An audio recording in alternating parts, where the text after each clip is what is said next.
everybody, and welcome to Think You Know Wine. I'll be your host this evening. My name is Renée Sferrazza, and I am so excited that you're all joining us tonight. As you're getting into the room and getting settled, just want to go over a little bit of housekeeping. So if you're having trouble seeing us, you just want to change your view options. Just go up to the top under view options and make sure you are in gallery view, which will make sure, or side-by-side view, which will make sure that you can see all of our critics perfectly for tonight. And we are going to get started. So we have a fun evening planned. Our critics will be tasting 3 wines, and they can score points on a couple of different areas. So they're going to be able to pick up points for 3 for varietal, 2 points for country, 1 point for region, 1 for appellation, 2 for vintage, and 1 for price. But let's introduce our critics that we have going on tonight. All of our critics this evening are from Wine-A-Line. Wine-A-Line is the largest, Canada's largest wine review site. They review thousands upon thousands of wines. So our critics are very, very well versed, and it's absolutely an amazing platform. So tonight we are joined by Sara Dalmato. Sara, how are you doing this evening? Very good. Thank you, Renee. And hello to everyone from all over here. I even saw somebody was tuning in from England. It went by really quickly. It must be quite late for you. Yeah, lovely to be here. Amazing. And welcome, John Szabo. Hi, everyone. Lovely to have you back, or welcome if you're joining us for the first time. We will not disappoint, we hope. We hope. And we have Michael Godel joining us. Welcome, Michael. Hello, everyone. I got a wine in each glass. I'm happy to see everyone again. And I love the little shout out to Columbus, Ohio, home of the Ohio State University. And now Patrick Laney. Amazing. And last but not least, we have the amazing David Lawrason. How are you doing tonight, David? Well, I'm not too bad. I'm a little croaky, folks. I've had a bit of a scare this week with a head cold, but that's all it is. But my smeller is still working, so that's all we need. I'm glad you're back up and at it. This is, well, you need your nose to be working. So everybody that's joining us tonight, we are going to be going through 3 wines, like I said. We're also going to be putting up a couple of polls this evening. We're having our first poll go up right now. And to kick things off, I'm just going to ask our critics really quickly, what's in their glass? Are you guys having a drink to have tonight? And our poll should come up as well. We want to hear what you're drinking too. Sara, I'm going to go back over to you. What are you sipping on to start off the evening? Yeah, so I'm sipping on a Tuscan white here. It's actually a Vermentino, Solo Sole, which means sunshine, just sunshine. And it's a wine that I actually forgot about in my cellar. And when I was tidying up today, I noticed that the vintage on this was 2007, and I'm glad I forgot about it because it's fantastic.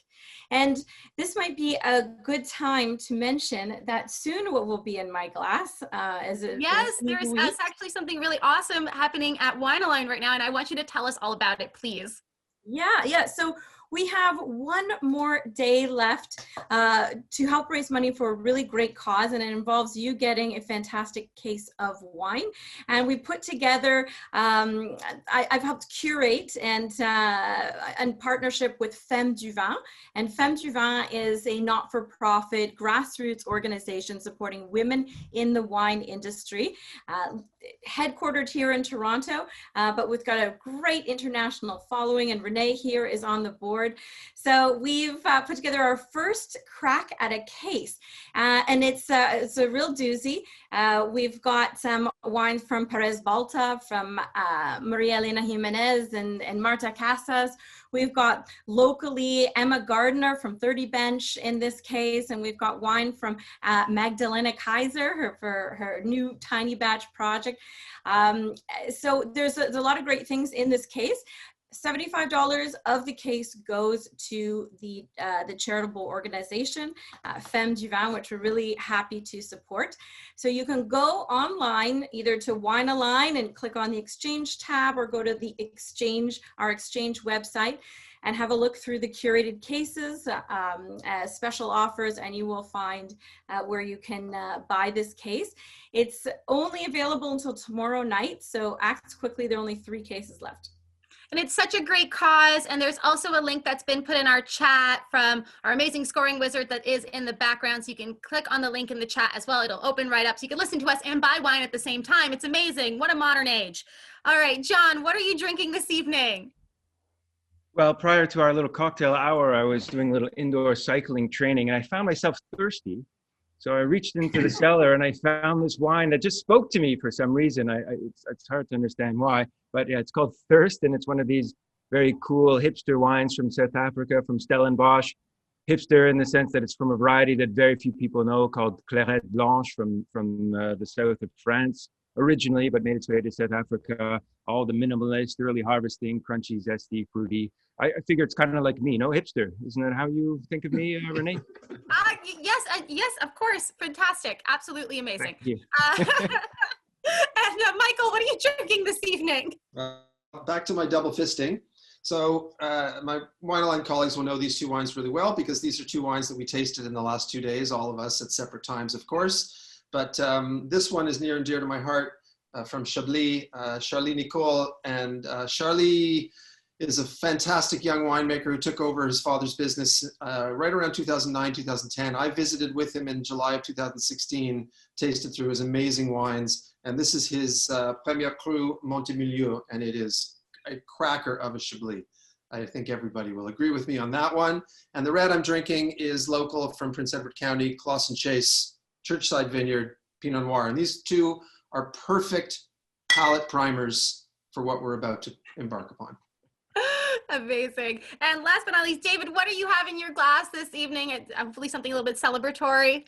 Well, yes, it is in a way. It wasn't meant to be originally, but so as you know, today in Ontario is a vintages release day, the 23rd, every 2 weeks. So I was down doing a little shopping, getting all our wines together to be tasting for Monday and Tuesday, with a newsletter coming out on Thursday with all our recommendations. There was one that I decided just to buy for myself and bring home and try. It's a CJ Pask Chardonnay from the Gimblett Gravels in New Zealand. And that's a beautiful Chardonnay. It's really, really lovely. What's kind of ironic is that just before we went to broadcast, we heard the news that Claudius Fair, retired LCBO product consultant and really the founder of the Vintages buying team, has passed away. So I just want to raise a glass to him. He was a great mentor.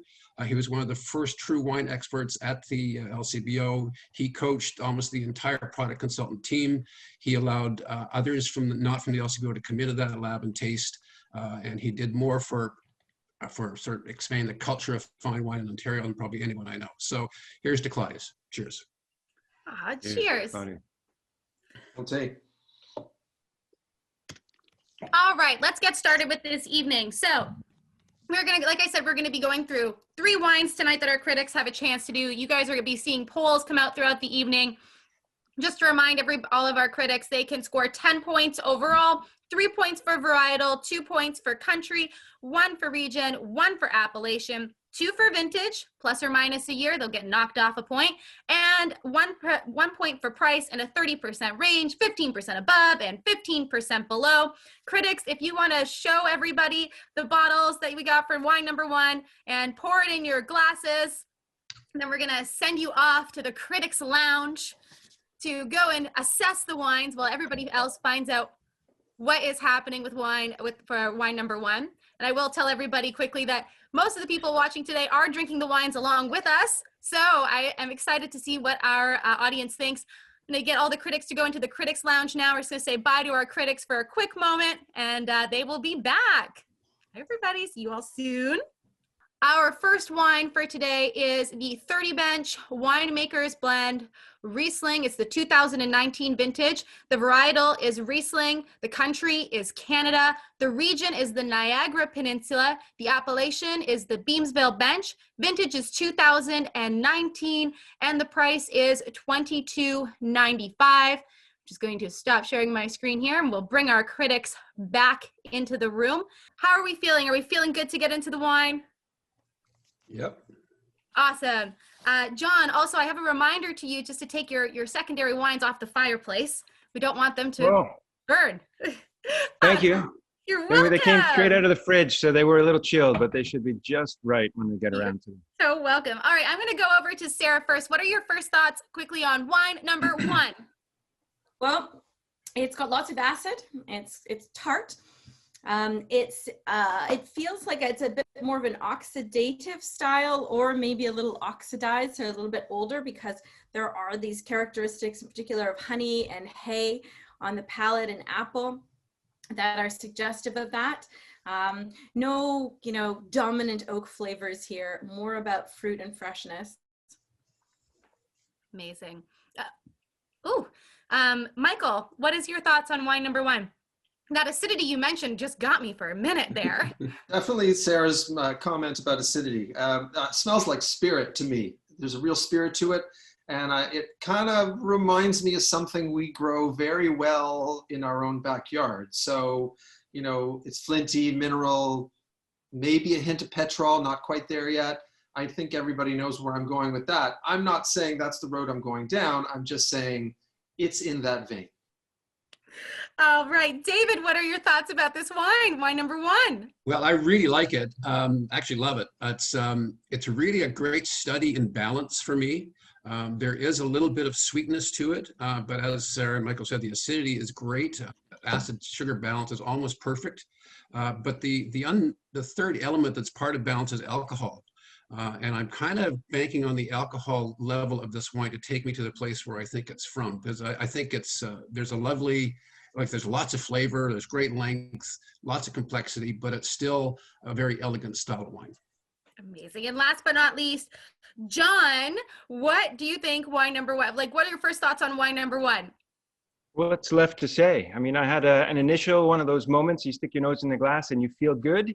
We'll see how good I end up feeling after this is all over. But very pale colored wine with a green tinge. I mean, this has to be from a cool climate, cool growing region, or a very cool growing season in any case. And then on the nose, it's all open, fragrant, very crunchy, fresh. For me, all citrus and apple, lime blossom, maybe some green peach, but we're really in the tart citrus camp. Yes, a little bit of residual sugar, a little bit of carbon dioxide, which tells me that it's bottled very recently. I'm thinking maybe even 2020 or 2019 possibly, but no older than that. And yeah, great laser sharp acids that balance out that pinch of residual sugar. It's a good juicy wine. For me, it's not massively complex, but I would happily have a glass of this at say 5:15 on a Saturday afternoon. Perfect timing. All right, everybody, we have put up a poll. If you guys want to vote on which critic you think is getting wine number one most correct, which horse are you going to bet on today? Sorry for the metaphor, everybody. And also, if you have any questions as we go along, please put them in the chat box below as well, just so we can keep those separate from the chat. So I'm just going to keep the poll up for a little bit longer, and we're going to be ending it in about 5 seconds or so. So get your votes in really, really quickly. And then we are going to be going back over to Sarah. So I'm just going to take our poll down. All right, Sarah, back over to you. What is wine number one? Well, I can't go anywhere else than Riesling because of that high acid. It was really quite striking. There are very few varieties, if any, that has acidity like this. And where it's from is the question. I had a feeling that it could be local, but because of the roundness and an overall more old world feel about this Riesling, I'm going to go to Alsace in France, and it's a Riesling, and I don't think it's as young. I don't think it's young, freshly bottled. I think it is perhaps a 2017. Mm-hmm. Price on this wine, I would say $24. Fantastic. All right, over to Michael. Michael, what do you think wine number one is? And as a reminder, we have varietal, country, region, appellation, vintage, and price. Okay, so I've learned my lesson. Always stick with your first impression. I am not going to waver from that, and everybody knows what my first impression was because I gave it away. So Riesling obviously is my first impression, sticking with that. But I am going to move a little bit away from where I first thought it was, and I will thank John and David and Sarah for helping me out with some of their comments, some of that things, some lines like peach, alcohol, fleshiness. These things take me actually away from Ontario and actually don't send me into the old world, but send me into another cool climate with a little bit more, and that is BC. So I'm going to say Riesling, Canada, British Columbia, Okanagan Valley, 2019. and $20. Okay. David, what do you think wine number 1 is? Oh, okay. Well, I totally agree. It's Riesling. That was just an instant hit on the nose with the petrol and the peach and the honey. But again, I referred to the sort of the elegance of this wine. The alcohol to me seems lighter. And I'm really appreciating that now in Rieslings. And by lighter, I think it's probably less than 12%. There's a bit of sweetness. But again, it's just that palate feel. It took me to Germany. It's kind of a classic Germanic style. A little bit sweet. I wondered about Alsace, but the alcohol is a little bit low for Alsace, and the sugar maybe a little bit high. So Germany, to pick a region, I don't think that this is Moselle. It's got a riper feel. So I'm going to go either Rheingau or Rheinhessen, and I guess I'll go Rheingau. Vintage 2018, and the price about $28.95. And I can't decide whether it's a Cabernet or Spätlese, but probably Cabernet. Okay, we're leading to the cabinet style for you. No problem at all. And John, last but not least, what is wine number 1? Perfect. I'm going to split the difference. I think it's a Germanic style wine, but from the New World, just so that we're covering everything here, guys. One of us has got to be correct, right? Now, for me, this, the pinch of residual sugar and lower alcohol is certainly very Germanic, could be German, but for me, there's a limestone tang here that is taking me to Niagara, to the bench in particular. I think this is a 2019 Niagara Peninsula, Niagara Escarpment, somewhere on the bench. Let's call it Beamsville Bench, just to pick one of the bench appellations. And I think, we always go on about the great value that Riesling offers. I would happily pay $19.95 for this. Well, I'd pay more for that, but I'd be delighted to pay $19.95 for this one. All right, everybody, let's find out what wine number 3 is. I will say, as I'm opening up my little bag here, that Michael, you were our fan favorite of this round.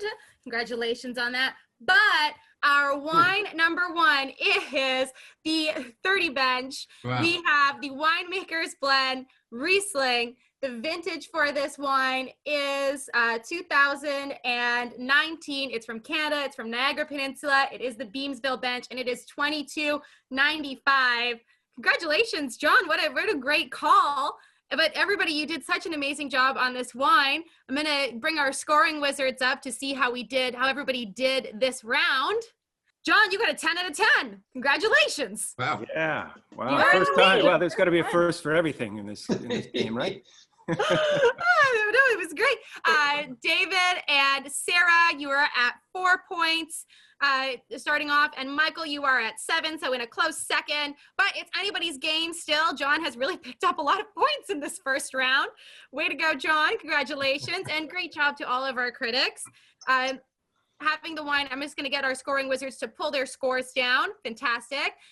But you guys had so many great calls, and it was such an interesting wine within the glass. We also did have a couple of questions come in from our audience itself. One of the questions is just about vintage. Now that we have solved that, it is the 2019 vintage. But David, you had mentioned something about climate in relation to alcohol. In general, is that a relationship in a cooler climate equals higher alcohol or vice versa? So could you just describe what you meant by the relationship in terms of climate and alcohol for this, for Daniel, who's asked this question? Yeah, thanks, Daniel. I mean, the simplest way to put it is that the warmer the climate, the more sugar develops in the grapes, which therefore translates into higher alcohol in the wine. And so whether it's from a hotter latitude or a warm vintage in a cooler climate, that's the effect. And the opposite effect is that as the climate is warmer, the acid tends to be lower. So Riesling is a classic cool climate variety. It doesn't show its stuff well at all in really hot places. But if you get a nice warm vintage in a cool climate, it can get a little bit overblown as well. So to me, Riesling is really great to kind of go to school on in terms of balance and understanding that relationship between climate and alcohol level and acid. That's a great way to put it. I know some people are putting in the chat on the side that they do have a different vintage than we have. We are all drinking the 2019 vintage. I know some of you have the 2018 vintage. I would encourage you to hit up 30 Bench and try their 2019 as well and do a vertical comparison. across the vintages. I think that's the best way to understand the vintages so well. We did have another question come in from Karen, which is what causes the petrol smell in Riesling? And that's actually come through from a couple of people. So we're going to answer that all together, all at once. Who wants to take that? John, go John. I'll jump in. You know my love for chemistry and wine chemistry. It's caused by a compound called TDN. I'll spare you the very long actual chemical term for it, but it's a compound that develops in Riesling particularly, not the only variety, but predominantly in Riesling. It's a signature of the Riesling variety, and it's very much tied to sunlight and ripeness of the grapes at harvest. And it generally takes time to develop in bottles. So in young Rieslings, you won't necessarily pick it up, but anything after 3-5 years old from the right place really develops this pleasant sort of diesel petrol character from TDN. So it's a thing. We're not inventing it. It's not a fantasy of wine tasters. It's an actual compound. All right. And do you know why it might be stronger in some, like what makes it taste stronger in some regions than other? That was the follow-up question that we've had coming into our chat here. Yeah, it's been tied back to sunlight intensity. So for example, in places like the Eden Valley in Australia, where they make terrific Rieslings, it's a little bit warmer and certainly sunnier than most parts of Germany or Niagara. It develops younger and quite intense. So in a 2 or 3 year old Eden Valley Riesling, you'll find a lot of petrol, whereas in Germany, it takes a lot longer to evolve in bottle, or in a cool climate, it takes longer to evolve. So I don't really pick up TDN or petrol in this young Riesling, but in another 3-5 years, probably it'll start to emerge.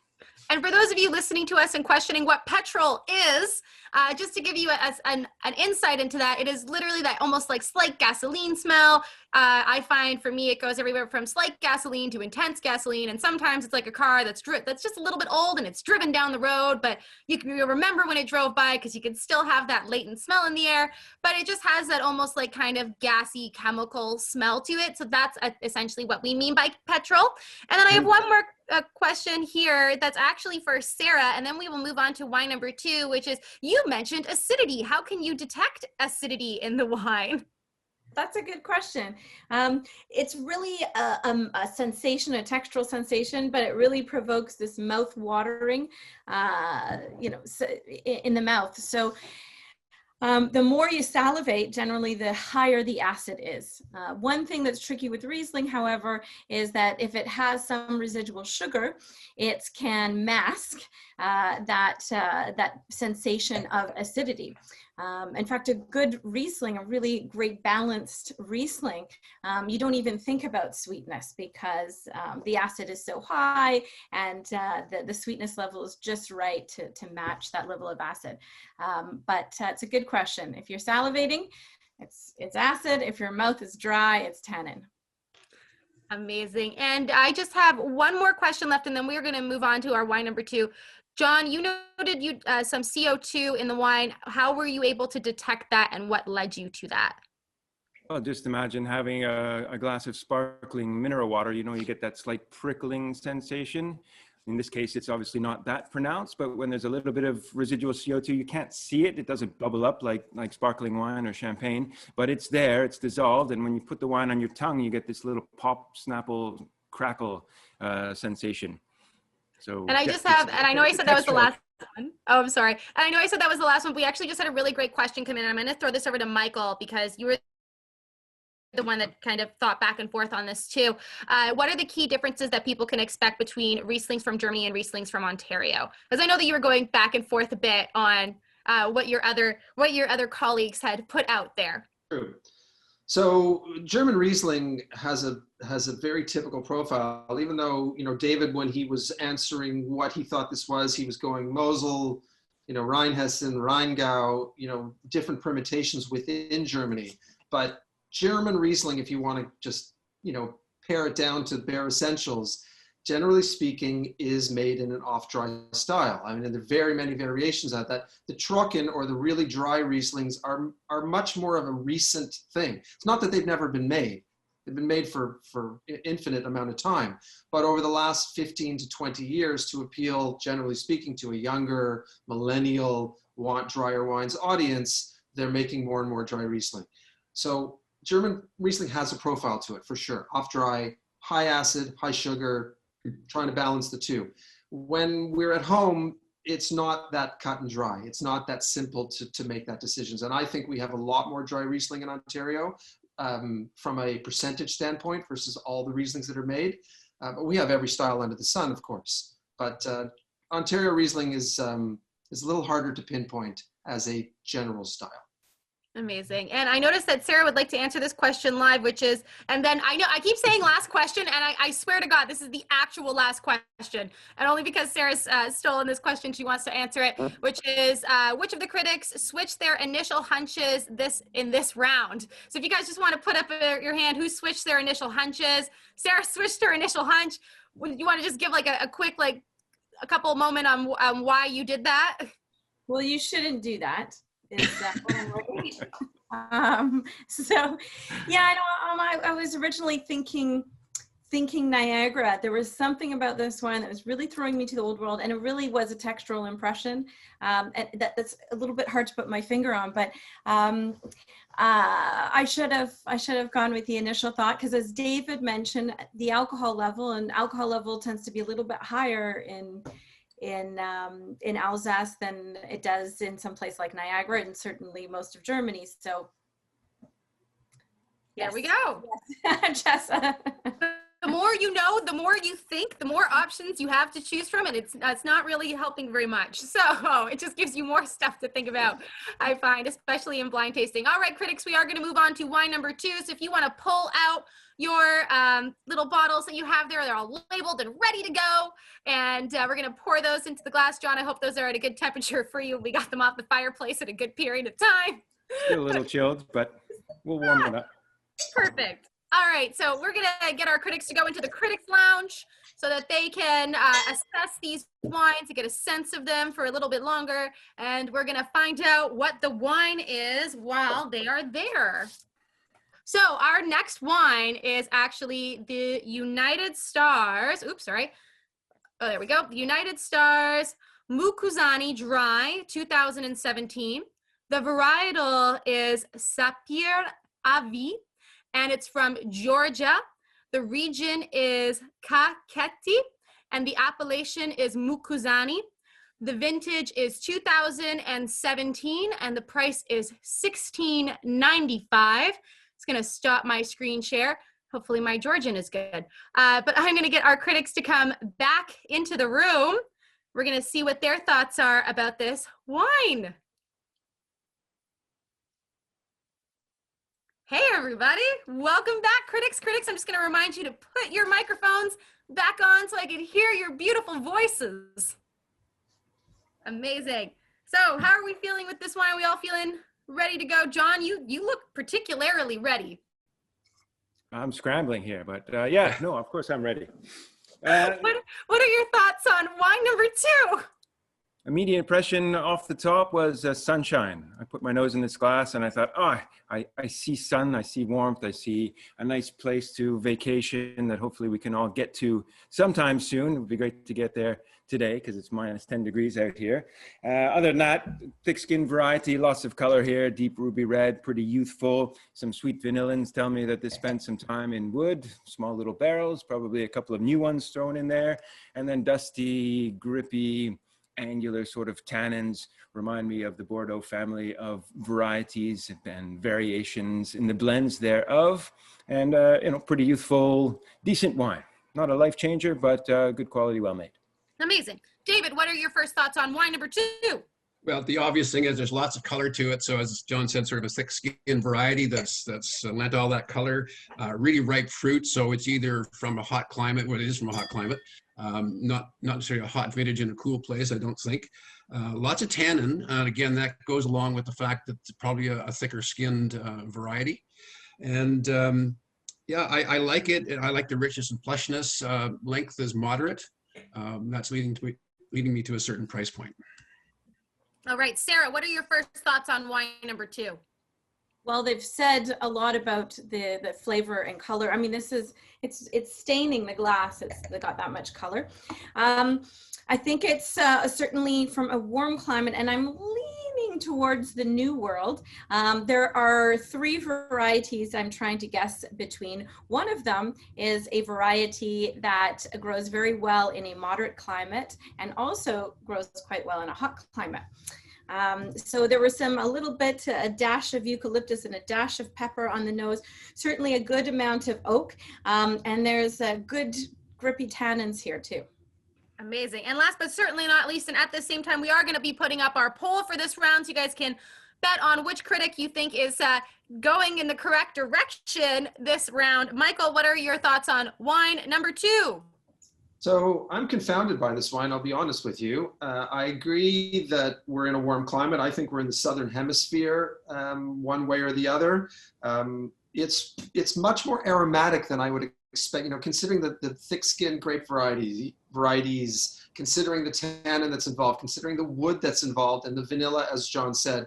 I'm actually struck by this kind of hibiscus and tropical aromatics that it also is exhibiting too. So it could be a lot of things, but and baking spice too. And I'm going to have to integrate all of that into my thoughts before I can nail it down. I'll give you guys a bit more of a moment to think about this wine, get it really into what your thoughts are. We do have our poll that's went up, and we are just going to leave this poll up for a little bit longer. And it really is so interesting to hear everybody's thoughts about the wine in the glass. So we're just going to keep this up a little bit longer. And I would like to say, as our critics are getting a sense of this wine, we do have nearly 400 people joining us tonight, and I thank them all for that. So this poll is going to be coming down in just a quick moment. So if we can just get our votes in, I'm going to go right back over to John. And John, what is wine number 2? Wine number 2 is, in my humble opinion, from California. I think it's a Cabernet blend. I'm hesitant to go for a specific AVA. For me, it's got more of a general California feel, maybe somewhere from the North Coast that is a blend of Sonoma, Napa, Mendocino, possibly. Anyhow, I'm going to leave it at North Coast, California, relatively young. I was back and forth between 17 and 18. I'm going to go with 2018. And I think this style, this quality from this part of the world, you're paying at least probably $24.95, I would say. Cabernet blend, California, North Coast, 2018, $24.95. Amazing. All right. David, what do you think wine number 2 is? This is a really tough wine. There's a lot going on in it. There's not really obvious varietal character. I actually think it's a blend with one grape probably dominant, but it was really confusing. And blends can do that. So that's where I'm going to go. I'm going to say it's a Rhone blend or GSM, with Syrah being the most obvious grape on the nose with that that peppery character. The tannins really threw me because it's quite tannic. And that's not just because it's a young wine, it's because of the grape mix. And one of the most tannic varieties out there is Mourvèdre, which I think is probably in this blend as well. So the GSM, Grenache, Syrah, Mourvèdre.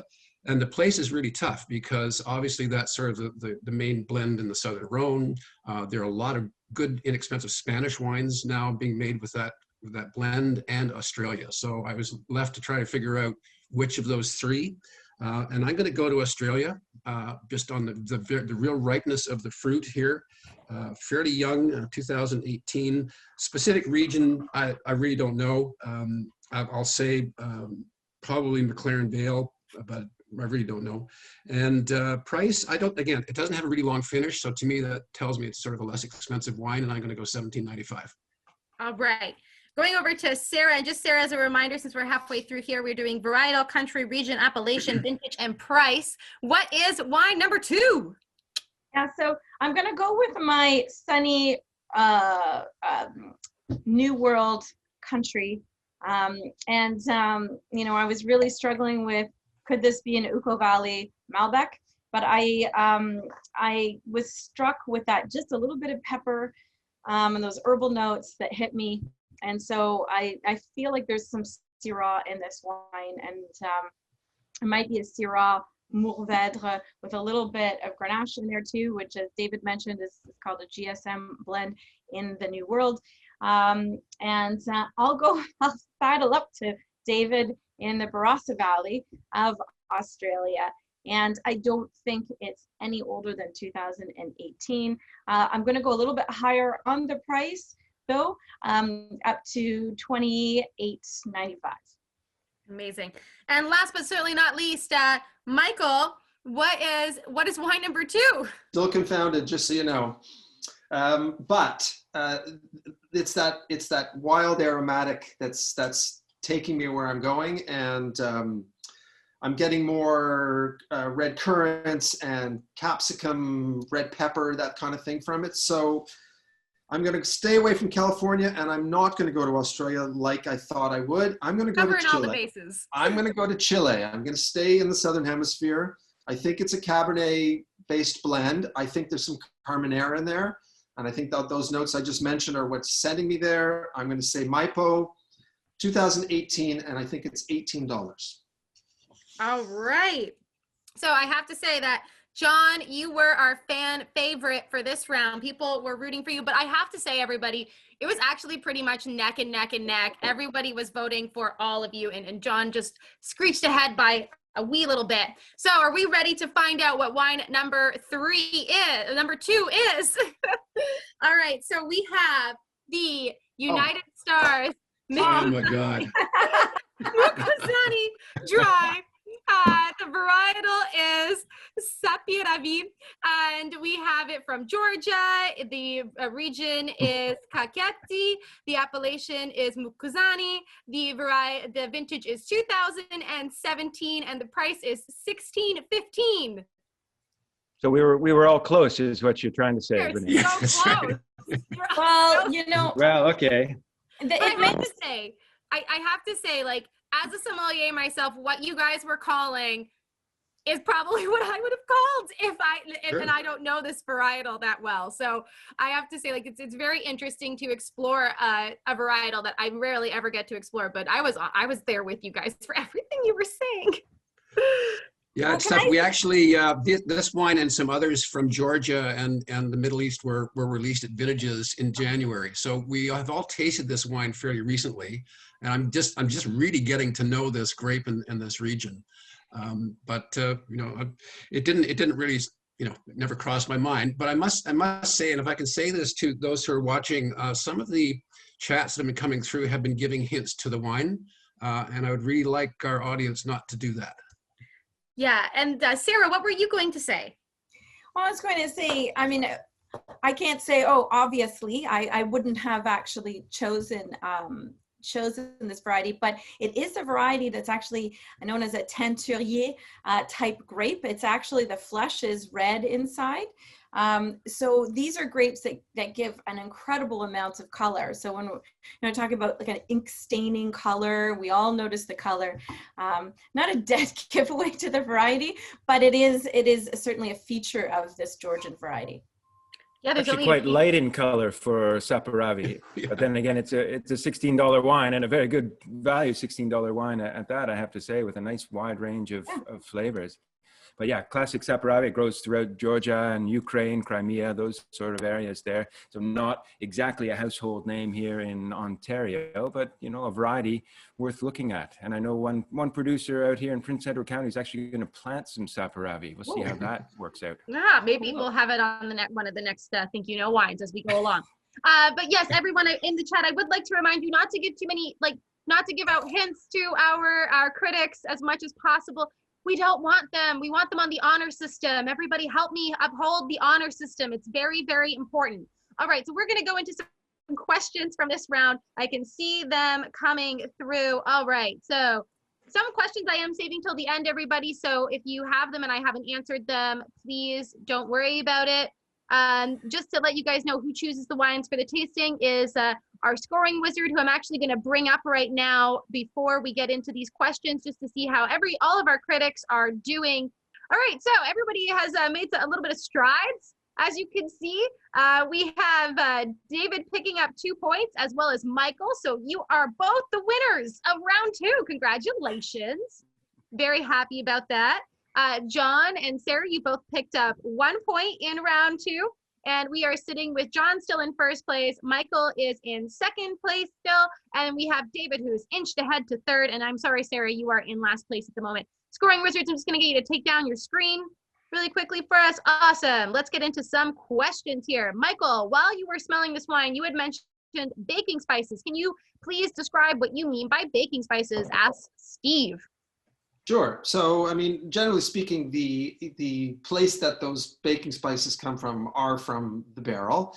As John mentioned, vanillin, but you can also get this this toastiness that comes through either in a charry kind of feel, or it can come through in spices. And, you know, I don't necessarily have to name the spices, but depending on what kind of aromatic you get from it, those spices could be sort of South Asian, they could be Far Eastern, they could be Southeast Asian, they can be like star anise or clove, or, you know, there are many, many different ideas behind that. But to me, baking spices just means the smell of like Christmas cake, or the smell of something baking in the oven that has some spice in it, nutmeg, cinnamon, whatever you want to say. It's just a general feel that you sense baking spices in a wine. Awesome. And I'm going to throw this one over to John. Actually, this one came through and it says Saperavi can also be quite sweet. How is this achieved? Is it fortified? Since you sounded so confident before, so I feel like I'm going to throw it over to you. And this is from Avid. Right. Yeah, well, there's a very long tradition of semi-sweet and even sweet red wines in Georgia and in Crimea and other parts of Russia where this variety grows. And there are obviously many ways to make it in an off-dry style. You can stop the fermentation before it finishes, or you can add some alcohol while it's fermenting to stop the fermentation, or you can harvest it a little bit later. I'd say, I'm not an expert in off-dry Saperavi. We have had from this same company their semi-sweet styles and their semi-dry styles, which are actually more common and more popular than dry styles of Saperavi from this company in Georgia in any case. So I don't think I answered the question there very well. Most of them, I don't think fortification is a major thing. So these would be just wines that you stop the fermentation by dropping the temperature and filtering. But I'll open it up to my colleagues who might have some more experience with off-dry Saperavis. Not really. I know you caught it, John. You got it. I think you got it. I think you did a good job. We have a couple of other questions that are here as well. One of them is, I think one of the questions that has come in, which I'm just going to kind of answer really generally, really quickly, which is what profile would you compare this Georgian wine to? And I think the fact that our critics had said so many different varietals, from Mourvedre to Syrah to Cab, that is really what I think that is a good comparison for this wine, because that is what is showing up in the glass.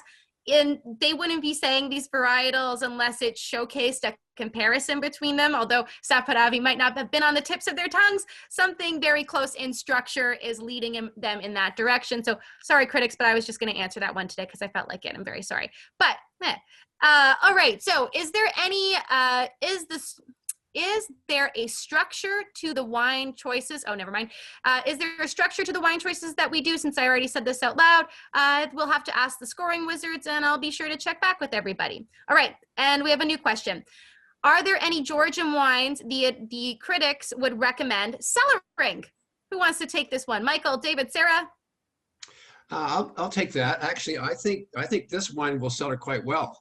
It's got pretty good fruit density. The tannins are firm. The balance is quite good. The only thing is just I got a slight bit of oxidation on the nose of this, but which doesn't bode well for really long aging. But I think overall structurally, this grape and the wines from this area probably age very well, and particularly with a little bit of fortification, and even some of the sweeter varieties might. And how long would you cellar this for, do you think, David? Like, what do you think is a good cellar amount of time? Again, just because of the hit of oxidation, I don't want to leave it too long. But I think another 3 years or so on this particular one. There were others that were in this release from the same area that I thought had a bit more structure to them and perhaps more aging potential as well. Amazing. All right, I have just a couple more questions left. This one is quite fun, which is, How do you factor price into your analysis? This is from Jolie. With similar quality from different places, can have markedly different price, Georgia versus South Africa, United States versus Ontario. How closely does price equate to the wine's elements? Sarah, Michael, do you have any thoughts on that? Sure. I can take that. Go right ahead, Michael. I think it's twofold. I think that the number one thing, and John hit it before, is how much would I want to pay for this wine? That's really the first and main thought that goes through our heads is, okay, I'm assessing this, I'm tasting this. I'd be happy to pay $16.95, $19.95, whatever, that's what speaks to me.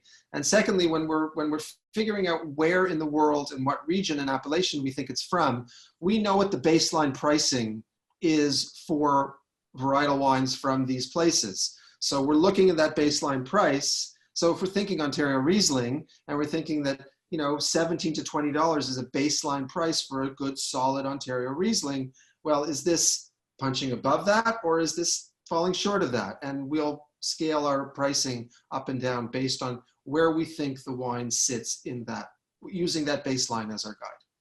Amazing. Thank you, Michael. And Sarah, I want to ask you what you would pair the Saperavi with. Yeah, I think that there's a lot of fun food pairing possibilities here. But I would, at this time of year, pair it with something hearty, something hearthwarming, right? Some wintry stews, or even actually a nice pork tenderloin would be really great if you had some nice crackling spices around it. I also think that this would make a really nice pairing because there is a little bit of sweetness here, just a little bit, like it's so minutely off dry. For cheeses or cured meats, you can work with that as well too. Thank you so much, Sarah. All right, guys, we are going to move on to wine number 3. We have our last wine coming up for the evening. Critics, if you can pull out wine number 3, the little bottles that you have there, please show it to the wonderful audience, wonderful folks at home. And we're going to get you guys to pour that into your glass. We're going to send you off to the Critics Lounge for our last wine of the night. Wine number 3 for today, we have the Finca Villacreces Pruno, and this is the 2018. It is a 90% Tempranillo, 10% Cabernet Sauvignon. The country is Spain. The region is Ribera del Duero, and it is 2018. The price is $22.95. So we are moving into a very different region from the last one. All right, we're going to bring our critics back in. I'd be happy to see what they think about this wine. I already have it in my glass as well. And our wonderful audience, I see if you are inventing a drinking game about me flicking my hair, I promise you I will get you all drunk. I'll just do it more. Sorry, everybody. But critics, welcome back. I'm just going to remind you all to put on your microphones so I can hear your beautiful voices. Thank you so much, everyone. All right. So what are we thinking? Everyone feeling a bit confident about wine number 3?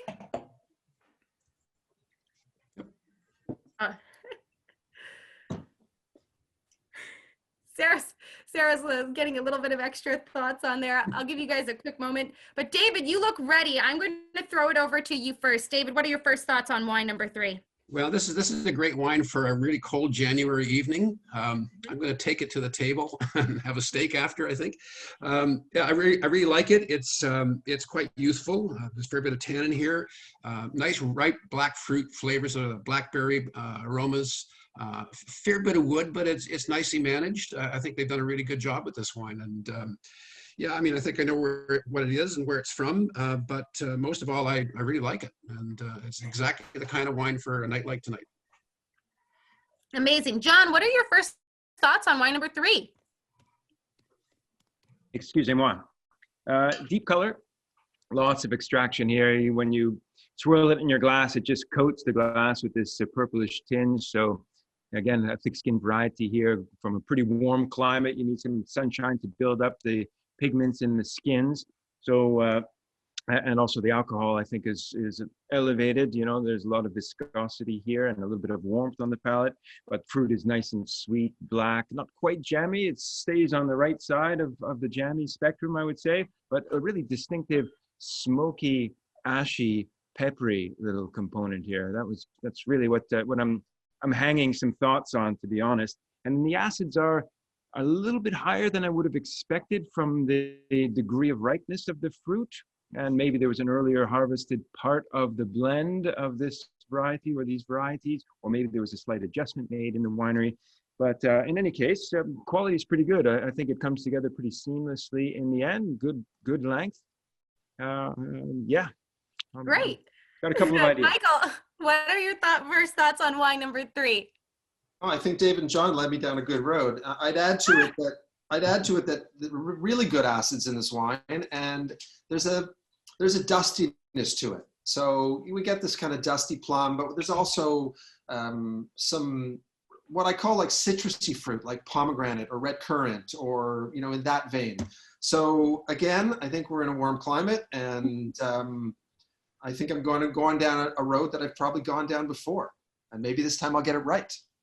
Maybe we will see. And Sarah, last but not least, what are your thoughts on wine number 3? And everybody, we are just going to be putting up a poll, so please listen to what Sarah has to say. But we're going to put up our poll right now so you guys can vote on which critic you think is going to be winning round number 3. Sarah, what are your thoughts on wine number 3? Right. So good job, boys. I think that you've outlined a lot of the structural elements here. This is obviously a grape variety that's able to retain acid and tannin, and there's some notable red varieties that can do that. I think it's actually perhaps from a more moderate climate or a more moderate vintage here, this one, because it really doesn't scream jammy to me. I think that the alcohol is actually balanced here, and I also think that they did a pretty good job with the oak and the integration of the oak. And this, so probably some good quality barrels, not all new. Amazing. All right, everybody. So let's get into it. We're going to take our poll down right now. So hopefully all of our audience has had a chance to vote. All right, perfect. I'm just going to throw it back over to David. David, what is wine number 3? Okay, well, just have to click the box here. Good comments, everyone. And I just want to make one further comment before I guess. I think this is actually a very well-made wine. I don't think it's an expensive wine, but I think the winemaking has been really good here. I right away went to Malbec as the grape variety, and that would either put it in Argentina or Cahors, but this is definitely sort of a warmer climate style, so I was saying Argentina, and of course very likely Mendoza, because Mendoza makes 75% of the wine, but there's other valleys that are coming along, but I'll say Mendoza. It is fairly youthful. Don't forget they're 6 months ahead of us in the Southern Hemisphere, so I'm going to say 2018, and I'm going to go over the price of $19.95. Amazing. All right, John, what is wine number 3? And just a reminder to everyone, we are going for country, varietal, country, region, appellation, vintage, and price. So John, what is wine number 3? I am also in the Southern Hemisphere, but I'm on the other side of the southern part of the globe there. I'm in Australia. I think this is a Syrah-based wine, or entirely Syrah in this case, just given that violet perfume, which could also be reminiscent of Malbec, but it's that slightly smoky, peppery, ashy note that's taking me there. Although I'll say that it's I'm going to call it a postmodern Australian expression, harvested a little bit earlier, no eucalyptus, no minty character, and no jammy fruit. The fruit is quite well contained, and the acids are pretty grippy and juicy. So I think it's one of these more modern style, earlier harvested, more restrained, less woody versions of Syrah or Shiraz, I guess I should say, from Australia. And specifically, I would go to Victoria, the area there, one of those appellations north of Melbourne, where it's a little cooler, a little windier, and you can get this style of wine. So, I mean, Grampians, maybe. I'm reaching here. I can't get that specific, but that's the general area. Victoria, is that good enough? And the price, I'm going to say $28.95 and vintage 2018. Fantastic, John. Thank you very much. Michael, back over to you. What is wine number 3? Oh, the difficulty and the conundrum again. It's all over me this time. But I'm not going to stick to my initial impression. I'm not going to do it this time. I'm not. I'm in the Southern Hemisphere regardless. I was in Argentina like David. I wasn't in Malbec, but I was in the Cab-based wine. But I think it's more youthful, and like John is saying, it is more of a Shiraz profile, and I'm going to go that way. I was torn, but I am going to go Australia, South Australia, and say it is a Syrah or Shiraz-based blend, but I do think there's some Cabernet Sauvignon in it. In South Australia, I would say Langhorne Creek, and 2018. And in terms of price, that's where I'm stuck. I think it's a really professionally made wine that punches above its price point and weight. We've heard those terms before. So I actually think it's only $16. Drinks like a $25 wine. There you go. All right, Sarah, last but not least, what is wine number 3? Yeah, all really good guesses. I think this is Cabernet Sauvignon. I think that the tannins are just pulling me in that direction. And I see where they're going with Syrah, but if it's a Syrah with that much ripeness, I think would lack some of the grippiness of this particular wine. So I actually was in the Southern Hemisphere also, but I was in Chile, and I was thinking it was a Cabernet Sauvignon from Colchagua. And I am going to say that this is relatively youthful, so 2018 here. I think that it's well made, but maybe doesn't have this huge complexity that would give it a really high price point. But I will put it at $23. Amazing. Well, thank you all, critics. And I have to say, we're going to find out what wine number 3 is right now, but we have had David as our fan favorite for round number 3. So let's see how everybody is done. I'm just going to open up our little bag over here. All right. So we have the Finca Villacreces Pruno 2018. It is a Cabernet Sauvignon and a Tempranillo and Cabernet Sauvignon blend. Tempranillo at 90%, Cabernet Sauvignon at 10%. It's from Spain. It's from the Ribera del Duero region. It is 2018 is the vintage, and it is $22.95 for price. Spain does it again. Okay, so it's a postmodern Spanish red wine. So I was right, at least on that little aspect there. The wood is really, really subtle and integrated here, which, in traditional Spanish wines, even Ribera del Duero, more Rioja, would have been the case.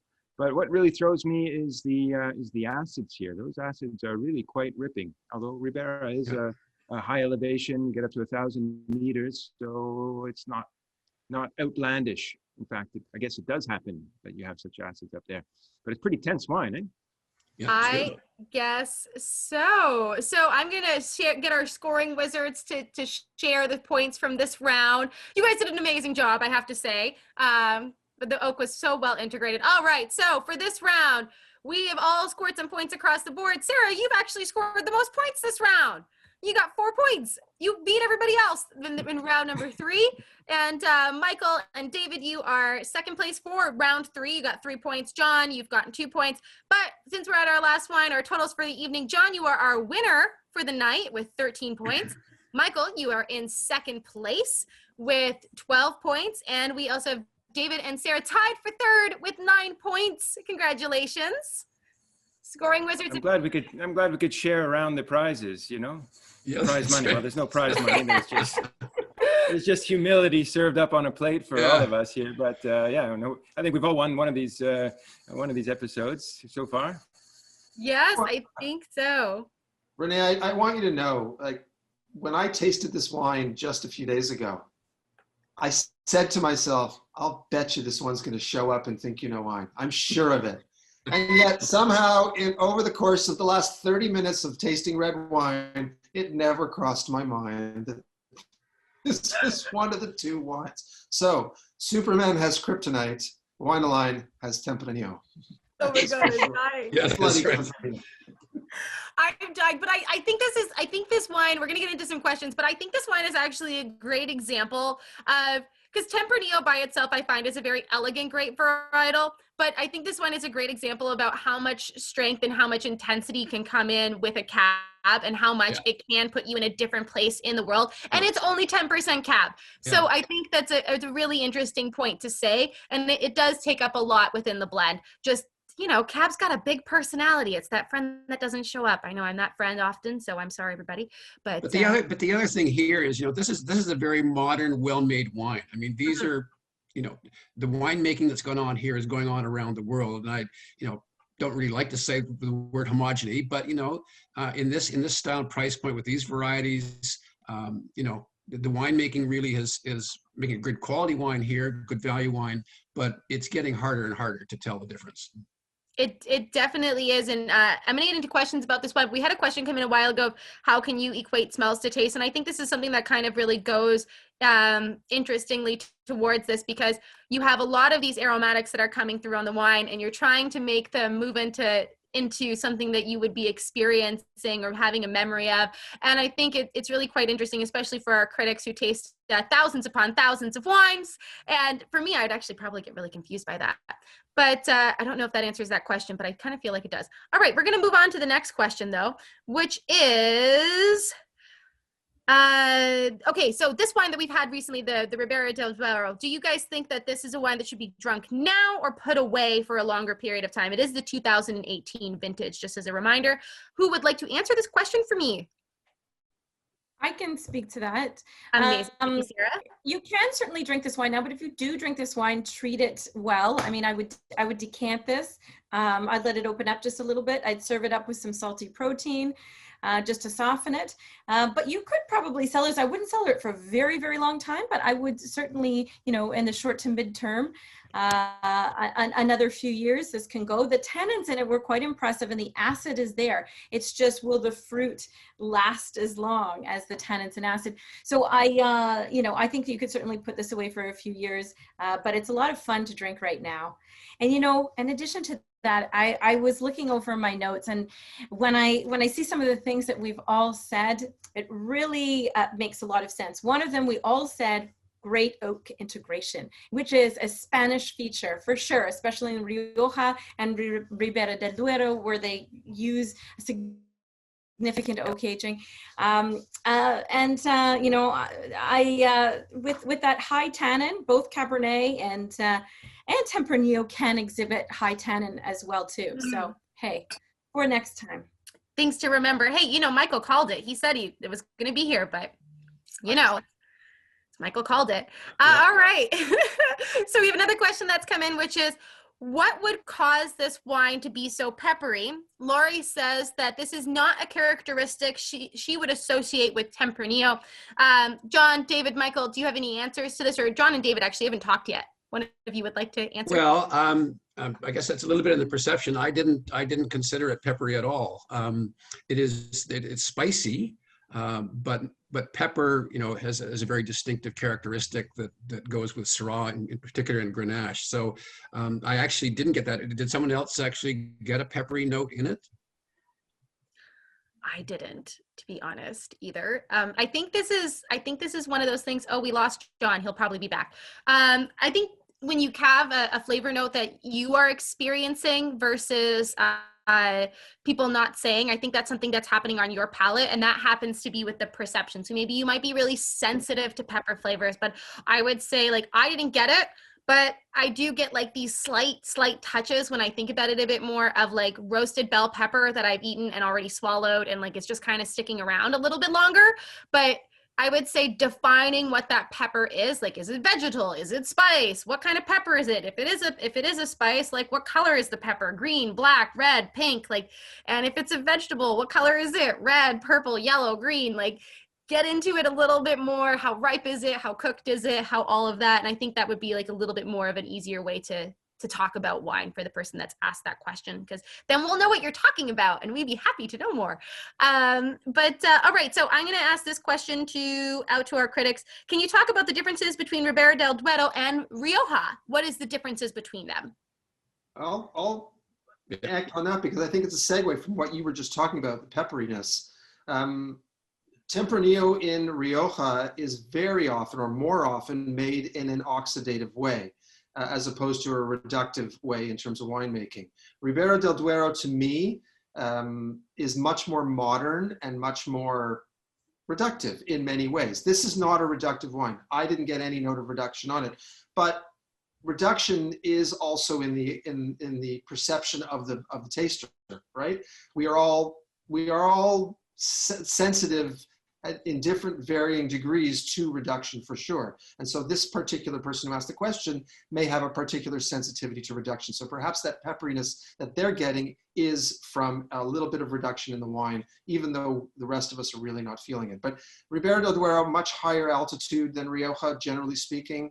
The acidity might be hard, but everything might be elevated as a result. Acidity, bigger fruit, bigger oak, bigger everything, bigger bones, bigger, just thicker wines, right? They're cakier and thicker, generally speaking. Rioja are much more traditional, and generally speaking, are much more traditionally made wines.